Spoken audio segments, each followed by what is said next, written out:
마치고 이제 화제 들고 돌아오고 점심 식사에 반드시 찾아오는 게 있죠. 졸리는 시간인데요. 저번 시간에 말씀드렸듯이 두 가지 동작을 하나는 강의에 집중하시고 좋으신 것도 눈을 뜨고 주시면 되겠죠. 네, 감사합니다. 네, 저번에 지금 시간에는 마지막에 대선지서 속의 그리스도의 마지막 장 다니엘 속의 그리스도 막 들어가다 시간이 된 관계로 본문만 읽고 약간 진행하다 오늘로 이렇게 연장됐었죠. 그래서 오늘 시간은 다니엘 속의 그리스도를 다시 한번 말씀을 가지고 출발하는 시간을 가져보도록 하겠습니다. 대선지서 속의 마지막 부분 다니엘 속의 그리스도. 저번에 본문 시간을 읽었기 때문에 본문 읽는 거 생략하고 내가 다시 말씀을 간략하게 소론을 진행하면서 계속 진행해 보도록 하겠습니다. 구약의 다니엘은 선지자 다니엘이 바벨론에서 포로 생활을 할 때 하나님께서 특별히 영감을 주셔가지고 기록한 책이 바로 다니엘서지요. 그래서 이 책을 구약의 계시록이라 한다라고 저번 시간에 말씀드렸었습니다. 그래서 다니엘에는 마지막 때 일어날 구약의 계시록을 예언한 내용이 많다는 것입니다. 그래서 우리도 역시 이 말세를 살아가는 우리 성도들은 깨어 있어야 한다는 것이죠. 그래서 항상 우리는 진실되고 또 지혜로운 삶을 통해서 주님의 재림을 항상 우리는 기다리면서 살아가야 합니다. 그래서 다니엘도 지금 당시 그 종말론에 관한 내용을 담고 있는 것입니다. 그래서 우리 신앙인들, 성도들은 늘 종말론적인 삶을 가지고 살아갈 수 있어야 됩니다. 바로 이것이 우리가 깨어 있을 수 있는 비결이 된다는 것입니다. 그래서 말씀드렸듯이 다니엘의 핵심 주제는 하나님의 절대 주권입니다. 다시 말하면 하나님께서 이 세상 모두 역사의 주인공이라는 것이죠.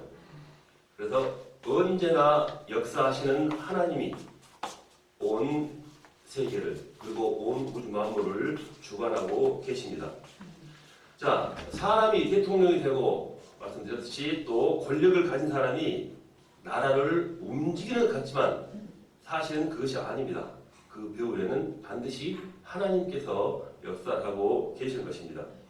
그래서 우리가 알고 있는 이 역사의 뒷자리는 항상 우리가 보지 못하지만 하나님께서 관리를 하고 키를 잡고 계신다라는 것이죠. 그래서 세상의 모든 것을 이제 하나님께서 조종하고 계신다라고 말씀을 드립니다. 우리가 드라마를 보던 어떤 작품을 만나든 간에 그 작가가 쓴 글대로 주인공은 연기를 하죠. 배우들은 연기를 합니다. 눈에 보이는 배우가 아니라 실제 그 작가의 주된 내용, 움직이는 것은 작가가 그 드라마를 주도하고 움직이고 있다는 것입니다. 그래서 이 온 우주 만물의 모든 일들, 거기에 생겨나는 모든 이야기들은 그 주인공이 되는 작가는 하나님이시라는 것입니다. 그래서 우리는 바라볼 수 있는 우리 눈에 보이는 그 현상만을 보지 말고 눈에 보이지 않는 하나님의 역사도 바라볼 수가 있어야 하는 것입니다. 하나님도 볼 수 있어야 하는 것이죠. 절대 주권 그리고 역사의 주인공, 그것이 다니엘의 핵심이라는 것입니다. 따라서 우리는 이 인도의 확신이, 즉 하나님의 인도의 확신이 항상 살아 있어야 합니다.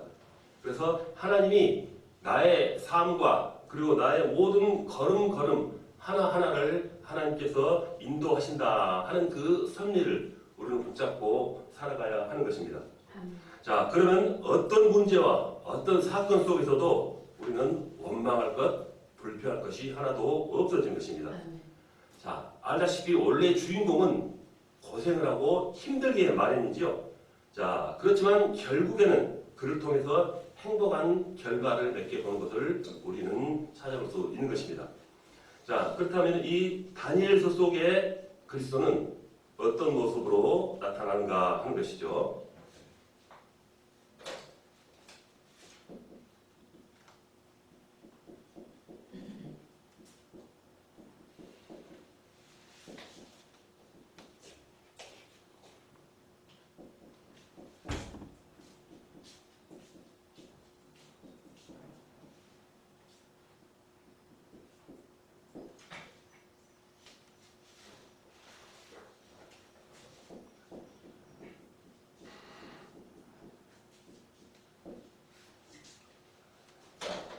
다니엘서 속에 나타나신 예수님 모습은 우리 가장 먼저 뜨인 돌이라는 어떤 그 부분에 대한 것을 찾아볼 수가 있습니다.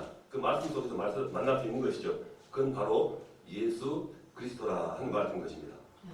자, 이 다니엘서 속에서 이제 이 느부갓네살 왕이 이제 꿈을 꾸었는데 그 내용을 아무도 몰랐다는 것입니다. 그래서 박사들, 술객들, 나름대로 이렇게 점을 치는 그런 모든 사람들, 그쪽 부분에 있어서 일각인 사람들을 모아놓고 내용조차 알려주지 않고 그 꿈을 해석하라 이렇게 했다는 것이죠. 자, 그래서 아무도 그 꿈을 해석하지 못해서 이제 그들이 다 죽게 되었는데 그때 다니엘이 나타나서 그 꿈과 그에 대한 모든 현상들을 내용들을 해석했다라는 것이죠. 자, 그 후로 그는 이제 그 바벨론에서 유명한 전국을 다스리는 그 권세 있는 자가 됐다는 것이죠. 물론 자세한 내용, 어떤 경유를 했다는 것은 성경에 자세하게 나와 있는 내용이죠. 자, 그러면은 느부갓네살의 꿈의 그 내용과 의미는 무엇이냐 이것이죠. 다니엘이 해석했던 그 내용이 무엇이냐 하는 그 말인 것입니다. 자, 그 꿈에 나온 커다란 신상에는 부위별로 의미가 있죠. 자, 그 신상에는 머리부터 발끝까지 어떤 부위가 있었다라는 것입니다. 자, 그래서 신상의 부위를 알아본다면은 정금으로 된 머리, 그 정금으로 된 머리는 바벨론 제국을 의미하고 있습니다. 그리고 은으로 된 가슴과 팔은 메대 바사국, 그리고 노스로 된 배와 넓적다리는 헬라 제국, 그리고 철로 된 종아리, 이것은 로마 제국을 말했고, 이제 철과 진흙으로 된 발은 멸망할 로마 제국의 모습을 나타낸다는 것입니다. 이것을 바로 다니엘이 해석해낸 것이죠. 자, 그런데 이 신상에 뜨임돌이 나타나 이 신상을 박살을 냈다는 것입니다. 부위별로 다 부서지고 이 돌은 온 세계에 가득하게 됐다 한 것이죠. 자, 그것은 바로 무엇일까요? 그 꿈은 바로 예수 그리스도를 예표하고 있는 것입니다. 그래서 뜨인 돌, 좀 빠졌네요. 이겁니다. 자, 뜨인 돌은 예수 그리스도를 예표한다라고 우리는 말씀을 하고 있는 것입니다. 자, 그래서 우리가 이렇게 그 나타났을 때 그 가장 했던 핵심 주제는 절대 주권을 말씀드렸었죠.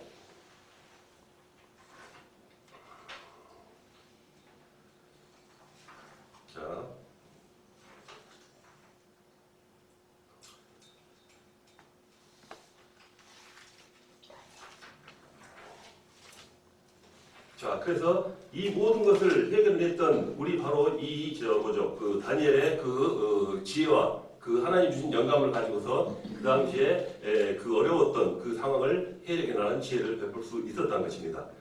자, 우리가 바라볼 때 28페이지 하나를 잘못 뒀다.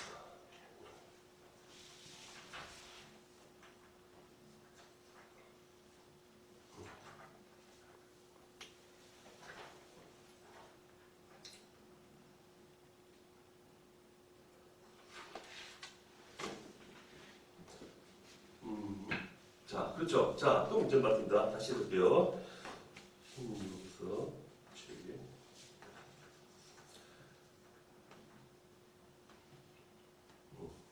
여기 있습니다. 죄송해요. 이거 떨어져가지고 해석했는 이 메모가 한 장 빠져가지고 찾느라고 헷갈렸어요. 죄송합니다. 자, 아무래도 해석하지 못해서 다 죽게 됐었는데 그래가지고 커다란 신상 부위별로 이렇게 다니엘이 그 꿈을 해석을 해서 풀이를 해줬다는 것입니다. 자, 그래서 이 뜨인 돌이 나타나가지고 이 모든 신상을 부숴버렸다 하는 것입니다. 그래도 부위별로 다 부서지고 나타났던 그 뜨인 돌이 뭐냐 하면 방금 말씀드렸듯이 그게 바로 예수 그리스도라라는 것을 예표한다고 말씀드렸습니다. 자, 그래서 그 꿈은 바로 예수 그리스도라. 큰 신상을 부순 뜨인 돌, 그게 바로 온 세계를 박살내고 다음에 예수님께서 오셨을 때 온 세계를 바로 예수님께서 정복한다 하는 것을 예표하는 글이 다니엘서 속에 나와 있는 그 내용이라는 것입니다. 자, 이 부서진 신상은 말씀드렸듯이 다가올 그 당시의 역사적 흐름을 말하고 있었죠. 그래서 이 세상은 다 멸망하는 순서에 의해서 망하게 되어 있다라는 것을 그 꿈에서 나타내고 있는 것입니다. 자, 그래서 우리가 알아봤을 때 이 내용을 가지고 온 세상이 어떠한 세상의 역사의 흐름이 있더라도 결국에는 예수 그리스도께서 모든 세상을 정복한다라는 것을 말하고 있는 것입니다. 그래서 따라서 예수 그리스도께서 또 예수 그리스도를 믿는 자만이 최후의 승리자가 된다 하는 것을 말하고 있는 것입니다. 자, 우리의 주인공인 우주의 모든 만물을 다스릴 수 있는 그리스도가 재림하실 때 그 당시 역사가 끝났듯이 지구는 무너지고 오직 예수 그리스도만이 남으신다 하는 말씀인 것이죠. 그래서 우리가 이 언약을 잡은 이 백성들은 다 그 예수님과 함께 그루터기로 남게 되어서 예수님과 함께 하나님을 찬양하며 살아갈 수 있게 된다라는 말씀을 드린 것입니다. 자, 이렇게 뜨인 돌은 지금 예수 그리스도를 예표한다 하는 것을 다니엘 속에서 나타나는 예수님 하나의 모습으로 찾아볼 수가 있는 것입니다. 자, 그 다음에는 풀무 속에 그리스도를 찾아볼 수가 있습니다. 자, 다니엘 속에서 가장 많이 나오는 부분이 풀무에 대한 얘기가 많이 나오죠.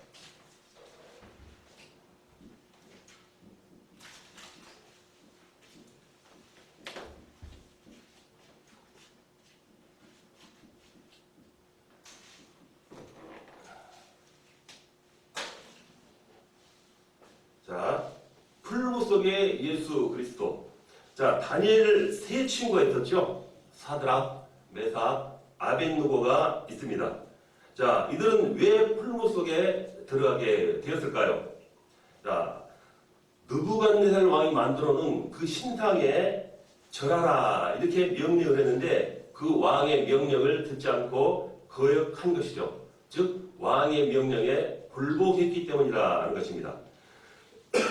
자, 여기서 우리는 하나의 큰 영적 결단을 우리가 배울 수가 있습니다. 자, 그들에게는 어떠한 그 풀무 속에 집어넣다 할지라도 하나님이 건져내 주실 것이라 하는 그 믿음이 있었다는 것입니다. 자, 풀무불 같은 그러한 환경에 우리가 처한다 할지라도 하나님은 우리를 지키고 계신다라는 것을 여러분 보시길 바랍니다. 자, 어려움을 당하면서 우리가 우리의 옛 습관, 또 옛 체질, 또 불신앙의 껍질이 벗겨질 수 있다는 것입니다.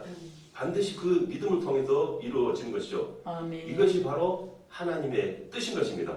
아멘. 자, 기복신앙을 가진 사람은 무조건 믿는다 해놓고 그 믿음이 이루어지지 않고 그것이 이루어지지 않으면 하나님도 별 수 없다고 이런 생각을 합니다.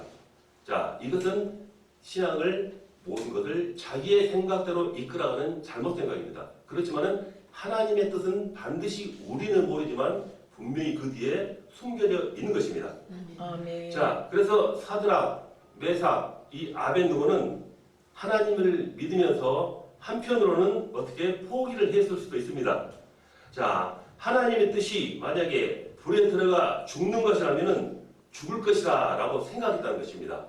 삶을 포기한 게 아니라 이 세상을 포기할 수 있어도 하나님에 대한 믿음을 가지고 살아간다는 그 말씀인 것이죠. 자, 우리가 이러한 생각을 가지고 산다면은 이 세상에서 정말 두려울 게 아무것도 없습니다. 아멘. 후회, 낙심, 좌절 이런 것도 어찌 보면은 배부른 생각일 수 있다는 것입니다. 교만은 불신앙이죠. 자, 하나님께서 세상을 모두 주셨으니 우리가 그리스도를 소유하면은 모든 것을 가질 수 있다 하는 그 믿음을 심어주는 부분과 동일한 것입니다. 다니엘서 3장 23절, 24절 보면은 자, 이 세 사람 사드락과 메삭과 아벳느고는 결박된 채 맹렬히 타는 풀무불 가운데 떨어졌더라.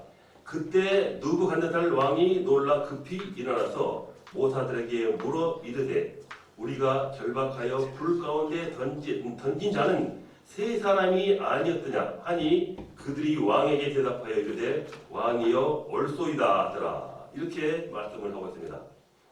자, 풀무 속에 지금 세 사람을 집어넣었는데 지금 네 사람이 돌아다니고 있다 하는 것입니다. 자, 그 나머지 한 명이 누구입니까? 자, 풀무 속에 들어갈지라도 하나님을 절대적으로 믿는 그들의 믿음대로 주님이 그들 곁에 함께 하신 것입니다. 우리는 잘 의식을 하지 못하지만 주님은 우리와 늘 동행을 하고 계십니다. 눈동자처럼 우리를 이렇게 보호하고 계시는 것입니다. 아멘. 어디를 가든 무엇을 하든 공경이나 위기에 처하든 기쁨이나 아니면 즐거움 가운데 있든 항상 어떤 상황을 그렇지 않고 항상 주님은 우리와 함께 하신다는 것입니다. 우리가 외롭고 힘들할 때도 주님은 함께 계시고 또 물질, 건강, 사업 아니면 가족이 그러한 어려움을 당할 때도 항상 주님께서는 우리와 함께 계십니다. 사람들은 그때 어려움을 당할 때 우리를 비웃으며 깔볼지 몰라도 우리는 동행하는 하나님을 바라보고 또 그 하나님을 믿고 의지해 나감으로써 그 모든 것을 극복하고 우리는 승리해 나갈 수가 있는 것입니다. 어려울 때 당할 때 어려움을 당할 때 하나님의 은혜를 더욱 받아서 그 계기가 영적으로 성장하는 계기다 하는 것을 믿는 여러분 되시기를 바랍니다. 자, 다니엘서 3장 27절 보면은 총독과 지사와 행정관과 왕의 모사들이 모여 이 사람들 본즉 불이 능히 그들의 몸을 해치지 못하였고 머리털도 그을리지 아니하였고 겉옷빛도 변하지 아니하였고 불탄 냄새도 없더라 이렇게 말합니다. 자, 이렇게 지금 뜨거운 풀무 속에서 나온 사드락, 메삭, 아벤느고는 머리털 하나, 옷깃끝 하나 타지 않았다는 것입니다. 자, 이것은 그 절대적인 믿음이 있었기에 가능한 것입니다. 이렇게 믿음의 능력은 위대하고 대단하고 큰 것입니다. 항상 하나님에 대한 절대적인 믿음을 갖는 여러분 되시기를 바랍니다. 아멘. 자, 이사야 43장 2절 보면은 내가 물 가운데로 지날 때 내가 너와 함께 할 것이라 강을 건널 때에도 물이 너를 침몰하지 못할 것이며 내가 불 가운데로 지날 때 타지도 아니할 것이요 불꽃이 너를 사르지도 못하리니 이렇게 말씀합니다. 자, 지옥 같은 불구덩이 속에 그런 환경에 있다 할지라도 하나님은 절대로 우리를 망하게 하지 않습니다. 우리는 구원받은 하나님의 자녀이기 때문입니다. 아멘. 다니엘의 특징은 믿음의 결단입니다. 풀무 속에 이 사드락, 메삭, 아벤노고와 사자굴 속에 다니엘과 같은 그러한 믿음의 결단이 반드시 필요한 것입니다. 이러한 믿음의 결단이 있는 사람들을 하나님께서는 반드시 쓰시는 것입니다. 자, 그래서 하나님께서는 왜 이러한 어려움들을 우리에게 주는지 우리는 깨달아야 합니다. 두 마음을 품지 말고 절대적인 믿음을 회복해 하시려고 그 어려움을 주시는 것입니다. 이때 우리는 영적인 결단, 믿음의 결단을 해서 반드시 하나님께 쓰임받을 수 있어야 한다는 것입니다. 자, 다니엘 1장 8절을 보면은 다니엘이 16살 때의 일이 기록되어 있습니다. 다니엘이 이때 우상에게 바친 음식은 먹지 않겠다라는 뜻을 세웠었죠. 자, 우리도 살아가면서 보면 이와 비슷한 문제가 발생하죠. 자, 명절 때마다 아니면 제사 때마다 우리 주위에도 이러한 음식 문제, 제사 문제로 우리가 갈등하는 일이 많이 있습니다. 자, 그래서 고린도전서 10장 20절을 보면은 제사는 귀신 앞에 한 것이라고 분명히 기록되어 있습니다. 그래서 제사는 귀신에게 바쳐진 음식이라는 말씀인 것이죠. 자, 그래서 이 포로로 잡혀갔던 이 어린 다니엘은 지금 배가 고픈 와중에도 지금 우상에게 바쳐진 음식은 먹지 않겠다라는 그 뜻을 세웠다는 것입니다. 자, 우리에게도 역시 이와 같은 큰 믿음의 결단이 있어야 한다는 것입니다. 자, 히브리서 11장에는 하나님의 쓰임받은 인물들이 등장을 합니다. 자, 이들을 알아보면 하나같이 믿음으로 라는 이 고백을 한 것을 우리가 볼 수 있습니다. 자, 우리는 이렇게 믿음으로 살아갈 수 있어야 하는 것입니다. 하나님께서 우리에게 이렇게 어마어마한 복을 주셨는데도 때론 우리는 이것을 잊어버리고 세상 쪽을 향하여 우리 자신을 쏟아내고 있는 것입니다. 이는 반드시 사단에게 속는 것입니다.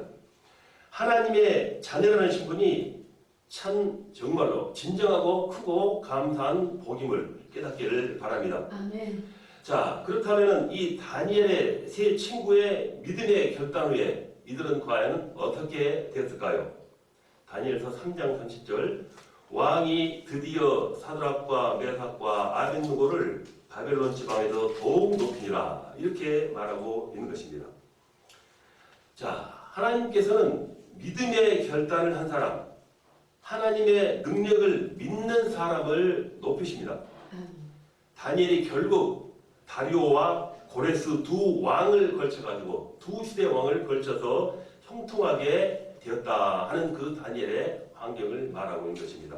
이것이 얼마나 큰 축복을 하나님께 베푸셨는가 하는 것을 알 수 있는 부분이죠. 자, 이렇게 다니엘처럼 하나님의 시험에 즉 테스트에 합격을 하면은 귀하게 다니엘처럼 쓰이고 그리고 사드락, 메삭, 아벤노와 같이 이 영육간의 복을 얻는다는 사실을 믿으시는 여러분 되시기를 축원합니다. 자, 이렇게 제25장에 다니엘 속에 나타나는 그리스도는 어떤 의미를 가지고 우리에게 다가오셨는가 하는 것을 여러분과 함께 살펴봤습니다. 자, 여기까지 대선지서 속에 예수 그리스도를 찾아보고 다음은 제4부로 와서 이제 소선지서 속에 그리스도를 한번 찾아보도록 하겠습니다. 자, 가장 먼저 다룰 부분은 호세아 속의 그리스도가 되겠죠. 자, 주고 보도록 하겠습니다.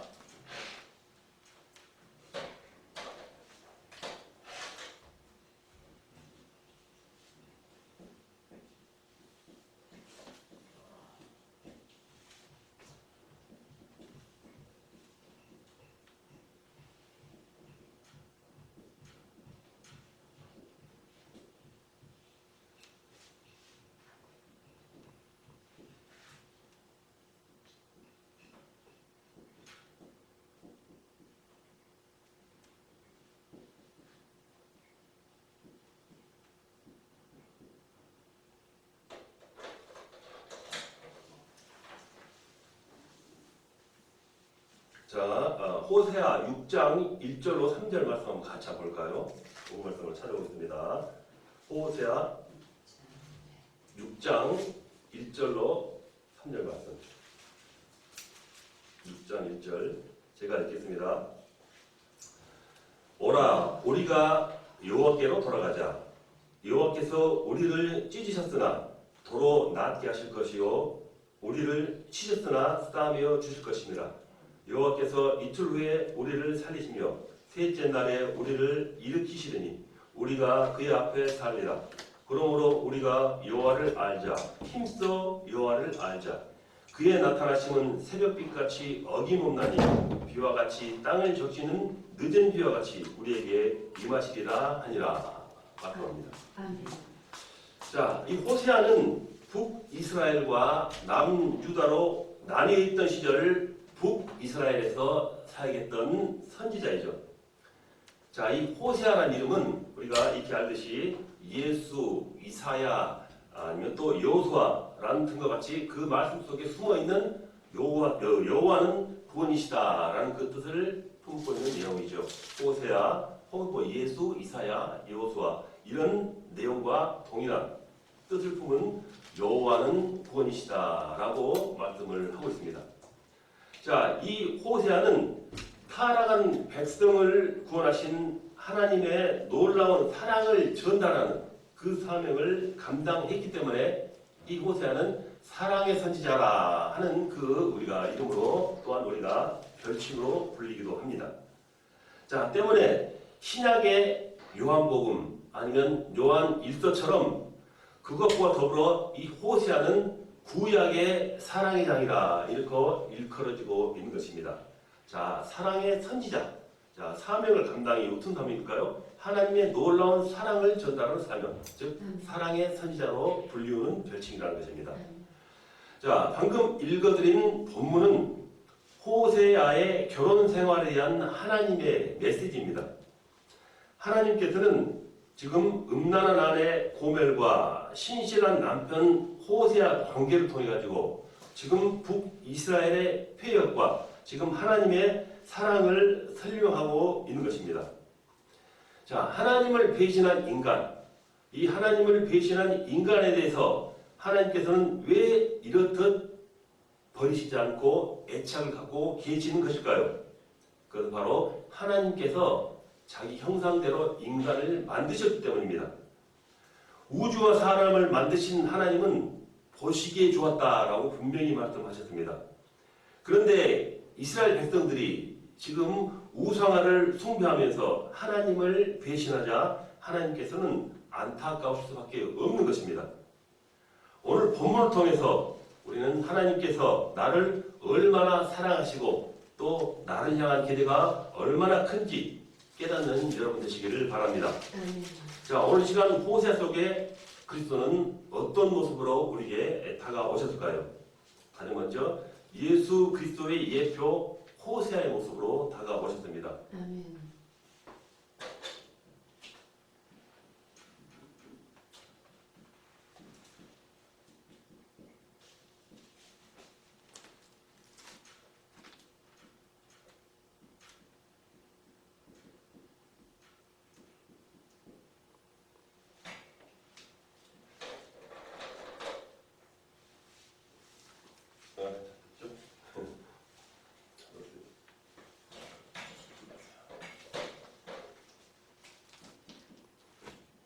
호세아의 모습에서 우리가 예수 그리스도의 모습을 찾아볼 수가 있는 것입니다. 자, 호세아서 1장 2절 여호와께서 호세아에게 이르시되 너는 가서 음란한 여자를 맞이하여 음란한 자식들을 낳으라 이렇게 말씀하고 있습니다. 자, 호세아의 사역은 하나님께 대한 순종 그 자체입니다. 절대 순종이죠. 자, 우리가 상식적으로 생각할 수 없는 그 내용의 창녀와의 결혼을 하라는 그런 말씀이죠. 사람으로서는 도저히 이해할 수 없는 그 하나님의 명령에서도 호세아는 지금 그 어려운 순종을 해냈다는 것입니다. 이런 절대 순종은 바로 예수님의 모습이라는 것입니다. 그래서 말씀드렸듯이 지금 예수 그리스도의 예표 호세아라고 말씀드리는 것입니다. 호세아 3장 1절 보면은 너는 또 가서 타인의 사랑을 받아 음녀가 된 그 여자를 사랑하라 하시기로 이렇게 말씀합니다. 자, 호세아가 결혼을 했으나 그 아내가 또 다른 남자를 만나 집을 나가고 이렇게 또 하는 그 가지고 있는 본연의 습성을 버리지 못하는 것입니다. 자, 그러자 하나님께서는 그 여인을 다시 찾아가 사랑하라 라고 명령을 하십니다. 자, 우리는 도저히 인간적으로는 이해할 수가 없습니다. 그렇지만 호세아는 다시 그 하나님의 말씀에 순종을 하였습니다. 자, 호세아의 이런 절대적인 순종은 어떻게 보면은 예수님의 모습과도 같다라고 말씀하는 것입니다. 자, 예수님은 본래 하나님의 본체이시나 사람의 모양을 입고 이 땅에 오셨습니다.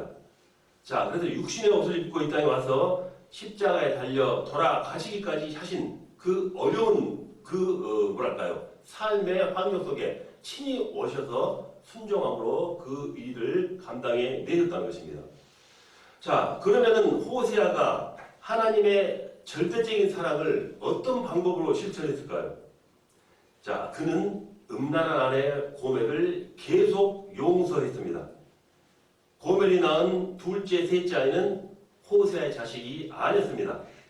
게다가 창녀인 고멜은 어디론가 또 팔려가면 또 찾아가서 돈 주고 찾아오고 또 어디로 사라지면 가더 돈을 주고 찾아오고 하는 반복적인 그런 일을 해냈다는 것입니다.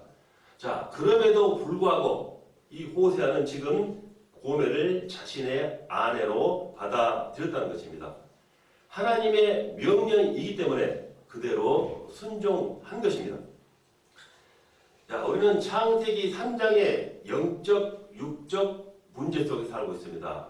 자, 왜 인간이 죄를 지게 된가 하는 그 부분인 것이죠. 우리가 하나님을 지식적으로만 알 뿐 이를 제대로 믿지 않는 영적 음란 상태에 빠져 있을 수 있는 그런 모습에 비유하고 있는 것입니다. 지금 성경에 있는 그 역사처럼 북이스라엘처럼 하나님을 알면서도 우상을 만들어서 자기들이 숭배를 하고 있는 그 모습과 같다는 것입니다. 성도는, 즉 믿음을 가진 사람은 그리스도의 신부입니다. 그런데 고멜처럼 어떻게 보면 인간들은 영적으로 음란하게 살아가고 있다는 것입니다. 자, 하지만 예수님께서는 하나님의 명령에 따라 호세아가 고멜을 용서했던 것처럼 우리 인간들을 사랑으로 용서해주고 계신 것입니다. 자, 그래서 예수님의 사랑은 우리 향한 사랑을 절대로 끊을 수가 없는 것입니다. 우리가 실수를 하고 잘못하고 불신을 해도 예수 안에 있는 하나님의 그 사랑은 우리에게 향한 사랑은 절대로 끊어지지 않는다는 것입니다. 설령 잘못했다 할지라도 회개하고 예배를 드리면서 하나님의 사랑을 확인할 수 있어야 하는 것입니다. 아멘. 자, 그렇다면 이 호세아가 우리에게 주는 그 영적인 교훈은 과연 무엇일까요? 가장 먼저 하나님께서는 한 개인의 아픔과 고통을 의미 있게 사용한다는 것입니다. 그냥 사용하지 않고 의미 있게 사용하신다. 자, 그래서 이렇게 호세아의 아픔을 통해서 하나님께는 메시지를 주셨습니다. 자, 우리에게도 살아가다 보면은 드러나지 않는 우리 자신들의 아픔이 많이 있습니다. 하나님께서는 이런 아픔도 우리를 통해서 도구로 사용해 가신다는 것입니다. 결국 내 속에 있는 그런 아픔이 결국은 복으로 변해 나간다는 것입니다. 아멘. 아픔 가운데 순종하면 반드시 그게 복으로 돌아온다는 것입니다. 아멘. 그렇기 때문에 현재 어렵고 열악한 환경에도 우리는 감사하고 기쁘게 생각한다면 우리가 복된 삶을 반드시 누릴 수가 있는 것입니다.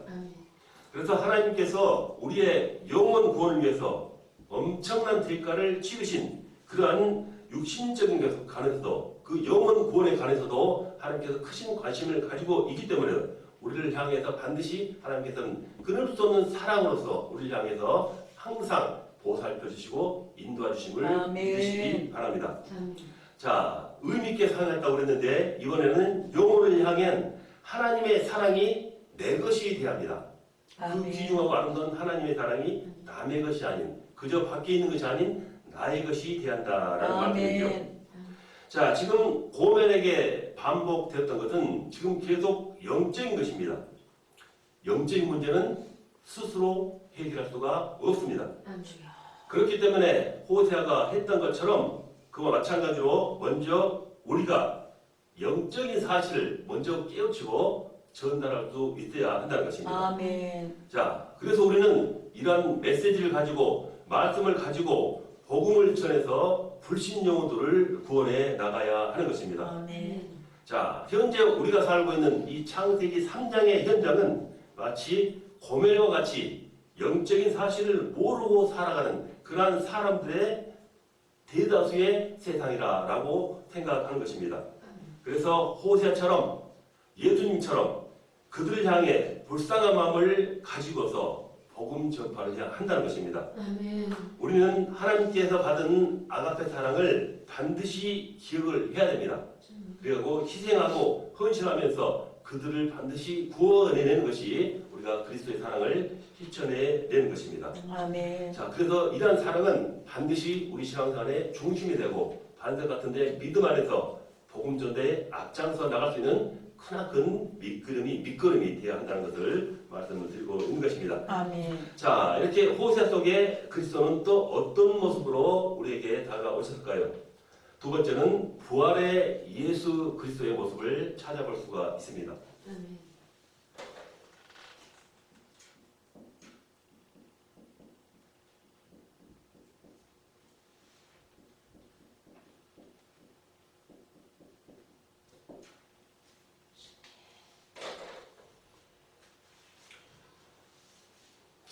부활의 예수 그리스도. 호세아 6장 2절 보면은 여호와께서 이틀 후에 우리를 살리시며 셋째 날에 우리를 일으키시리니 우리가 그의 앞에 살리라 이렇게 말합니다.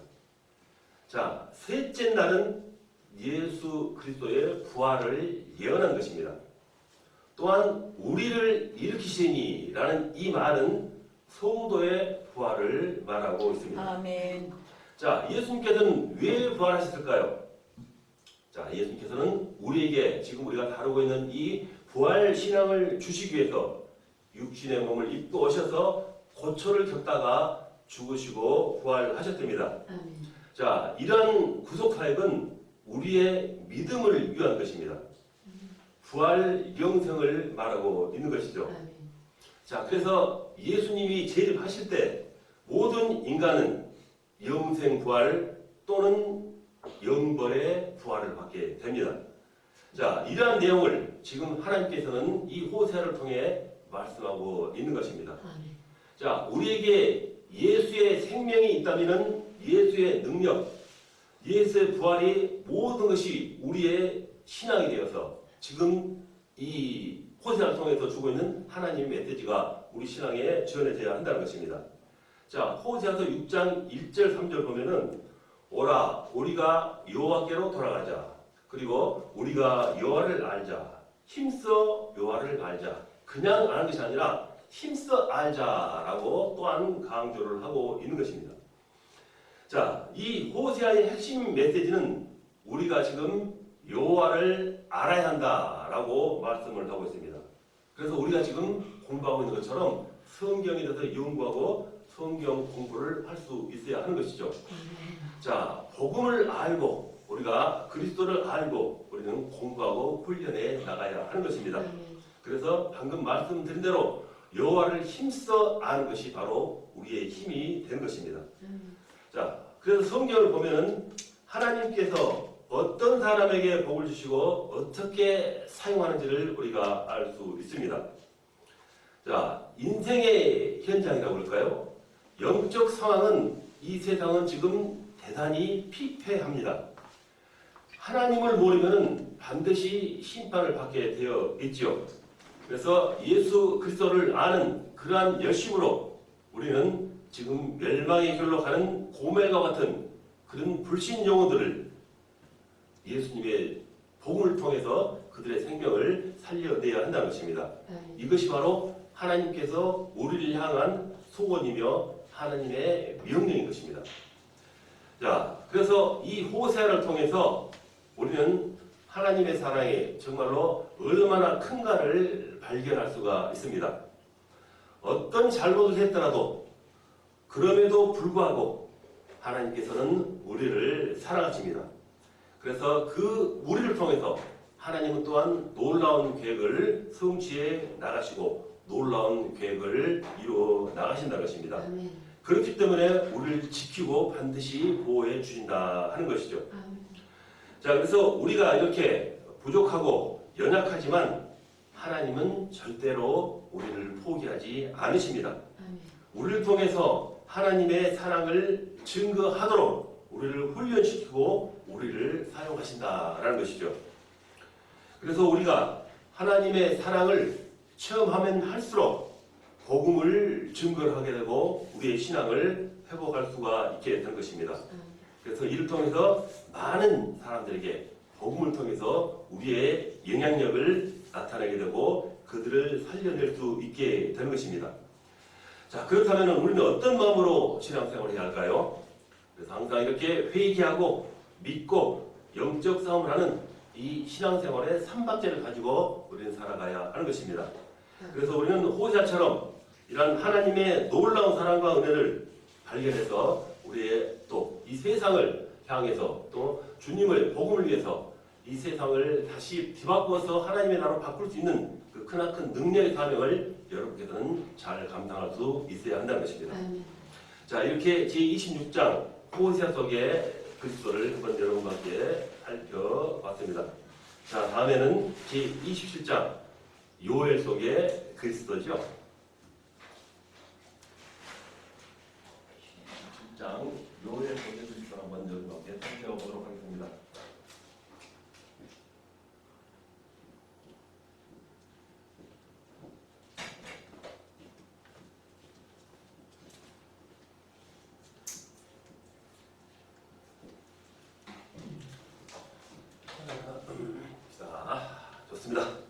27장 요엘서의 그리스도. 네, 본문.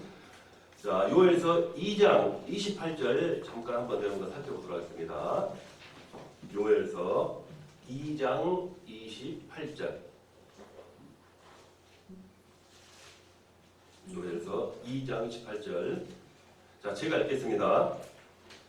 그 후에 내가 내 영을 만민에게 부어주리니 너희 자녀들이 장래 일을 말할 것이며 너희 늙은이는 꿈을 꾸며 너희 젊은이는 이상을 볼 것이며 그때 내가 또 내 영을 남종과 여종에게 부어줄 것이며 내가 이적을 하늘과 땅에 베푸리니 곧 피와 불과 연기 기둥이라.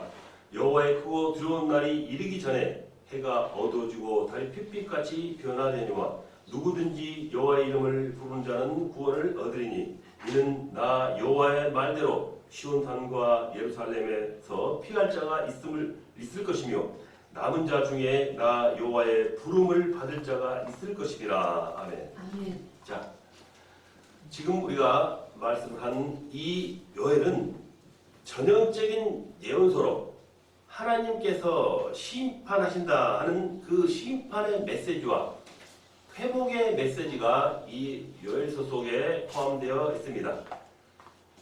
심판 메시지, 회복의 메시지인 것이죠. 자, 그래서 이 요엘에 많이 나오는 핵심 단어는 여호와의 날입니다. 핵심적인 단어가 여호와의 날을 많이 다루고 있다는 것입니다. 자, 이는 그날이 이르기 전에 반드시 회개할 것을 강조하기 위함이라 라고 우리가 생각합니다. 자, 우리가 살아가며 보면은 많은 우리가 이 부분에 있어서 하나님께서 지금 요엘서를 통해서 우리의 주고자 하는 그 메시지가 지금 방금 말씀드린 대로 두 가지의 메시지가 있다라고 말씀드렸습니다. 그래서 지금 이 하나님께서는 요엘을 통해 가지고 재앙과 심판, 용서와 사랑이라는 두 가지 메시지를 가지고 있다라고 지금 전해드렸습니다. 자, 그렇지만 하나님께서는 우리에게 심판하시고 재앙을 주시고 어려움을 주시기보다는 용서하고 사랑하시기를 더 원하십니다. 아멘. 그래서 하나님께서는 우리를 회개시켜서 복을 주시기 위해서 지금 계속 말씀을 통해서 우리에게 전해주고 있는 것입니다. 아멘. 그러므로 말씀을 듣고 우리는 날마다 내 마음속에서 우리는 신앙을 기억해 나갈 수가 있는 것입니다. 아멘. 자, 신앙 생활이라는 것은 하나님과 나의 관계입니다. 율법적인 신앙은 늘 회개를 합니다. 회개는 하지요. 하지만 변화가 없습니다. 회개하는 수준을 넘어서 하나님의 사랑을 깨닫기까지 해야 하는 것입니다. 자, 복음 신앙은 하나님의 사랑을 느끼고 하나님에 대한 감사를 느끼는 것인데 이러한 것이 진정한 변화라는 것입니다. 아멘. 자, 회개는 분명히 하지만 회개에서 그쳐서는 안 된다는 것입니다. 아멘. 그 하나님이 회개를 하게 한 내 자신의 사랑을, 하나님의 사랑을 깨달을 수 있어야 한다는 것이죠. 아멘. 자, 하나님의 사랑을 받고 하나님을 사랑하며 사는 사람은 늘 찬양과 감사가 떠나지 않습니다. 자, 방금 말씀드렸듯이 하나님과의 관계, 즉 나와의 관계가 반드시 원만해야만이 성숙한 신앙생활을 해가며 하나님과 함께 삶을 살아가는 축복을 누릴 수가 있게 되는 것입니다. 자, 요엘 속의 그리스도 어떻게 우리에게 다가갈까요? 가장 먼저 성령을 찾아볼 수가 있습니다. 요엘 속에서는. 자, 그래서 가장 먼저 그리스도께서는 성령을 통하여 우리에게 다가오실 수 있는 것입니다.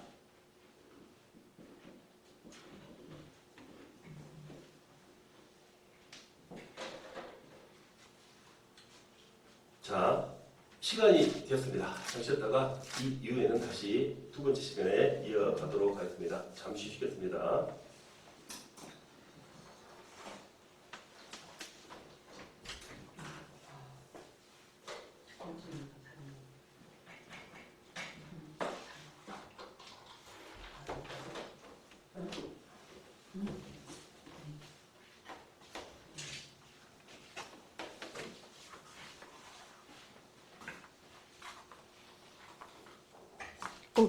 이거 꺼야 되잖아.